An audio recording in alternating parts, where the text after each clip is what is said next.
usap-usapan ang patungkol sa nalalapit na at hinog na digmaan sa West Philippine Sea ay umatikabo ngayon at mainit na pinag-uusapan ang patungkol sa alitan ng China at Taiwan.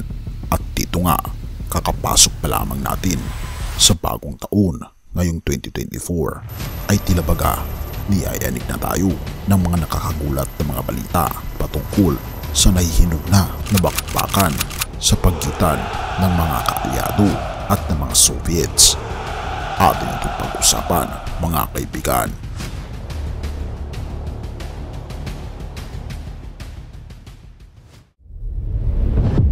Tila baga nayayanig na sa takot ang Taiwan sa posibleng gagawin ng China sa pagre-retrieve nito ng bansang Taiwan, dahil ninanais ng China na ang kininulit ang isla ng Taiwan upang ito ay mapabilang sa People's Republic of China.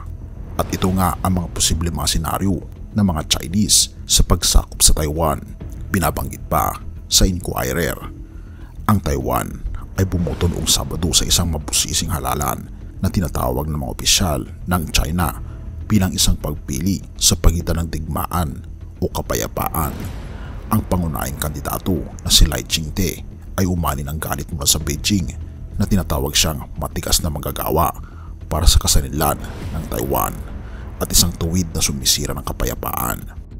Inaangkin kasi ng Beijing ang Taiwan bilang bahagi ng kanilang teritoryo at nagpanata na sasakupin ang isla para sa unification.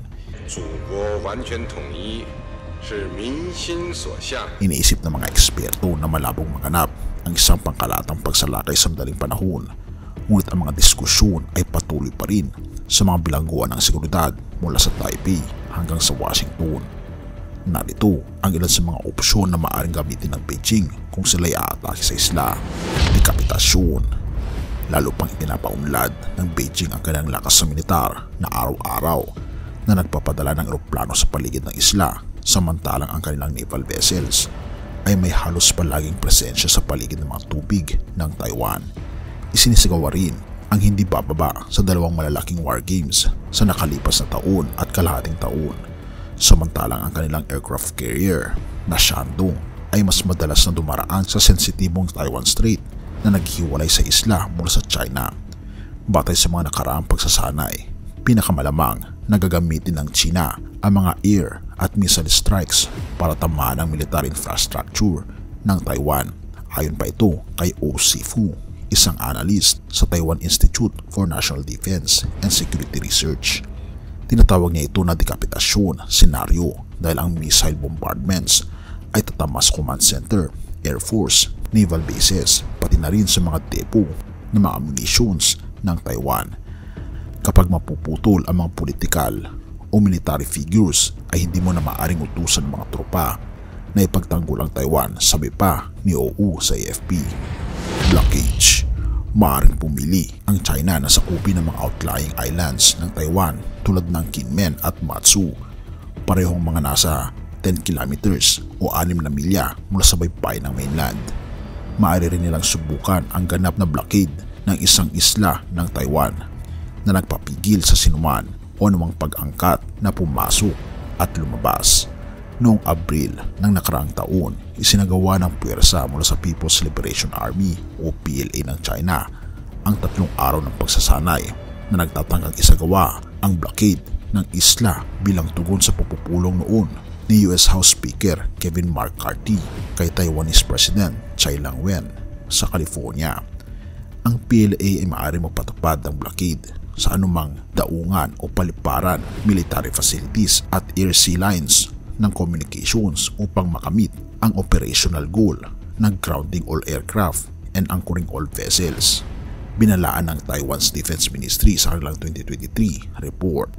Ngunit sabi ng mga analyst, ito ay magdadala ng oras bago maramdaman ang epekto ng blockade at ang pagputol sa Taiwan Strait, isang maingay na international na ruta ng pagpapadala na hindi lamang makakasakit sa Taipei kundi maaaring magdulot ng interbensyon mula sa isang ikatlong bansa.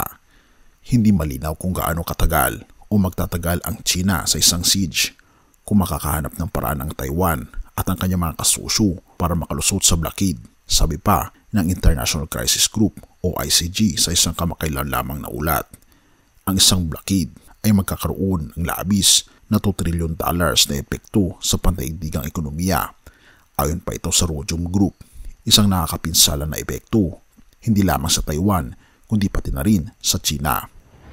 Pamamaypaypay sa pamatukan. Kung gugustuhin ni Chinese President Xi Jinping na tuparin ang kanyang pangako na pagsamahin ang Taiwan sa mainland, kinakailangan ng kanyang mga puwersa na i-occupy ang isla, sabi ni OU. At upang okupahin ang Taiwan, kinakailangan nila magsagawa ng isang amphibious campaign.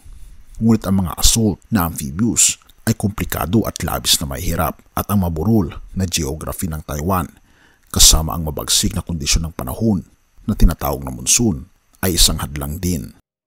May mga mahinang spot sa isla bagaman maliit o tinatawag na red beaches na pinakasuitable para sa ganong klaseng malawakang military landing. Ang isa sa pinakamalapit na baybayin sa kabisera ng Taipei ay nasa hilaga ng Taoyuan City, kung saan matatagpuan ang pinakamalaking international airport ng isla. Kung ang People's Liberation Army ng China ay aangkinin ang paliparan, maaari nilang gamitin ito para ilipat ang kanilang tropa, ang mga munitions, mga pagkain na ito ay babala ni OU.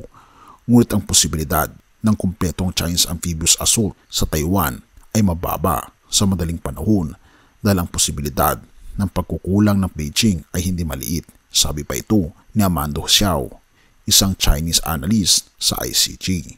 Sa halip ang pinakamatinding alalahanin ay ang masikap na puwersa ng Beijing sa Taiwan, isang bagay na nangyayari araw-araw.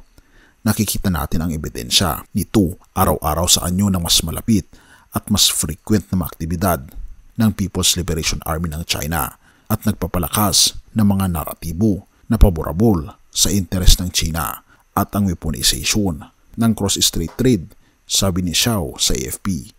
Kinatatakutan din ng mga opisyal ng Taiwan na maaaring magsagawa ang China ng malawakang cyber attack na layuning patumbahin ang pangunahing infrastruktura ng isla tulad ng komunikasyon, kuryente at ng bangko. 1:14 verse 27. Huwag kayong mapag-abag o huwag kayong matakot dahil iniiwan ko sa inyo ang kapayapaan. Ang aking kapayapaan ang ibinigay ko sa inyo, hindi ito katulad ng kapayapaang ibinibigay ng mundo. Kaibigan, ang ating mundo ay hindi naligtas na tirahan. Ngunit ganun pa man, ang tanging nating shelter sa pagkakataong ito ay ang pananampalataya sa ating Panginoong Diyos at ang kapayapaan na ibibigay niya, na ito'y hahantong sa mas masaya na pamumuhay. Purihin ang ating Panginoong Diyos at salamat kaibigan sa iyong panonood. Tayo manalangin.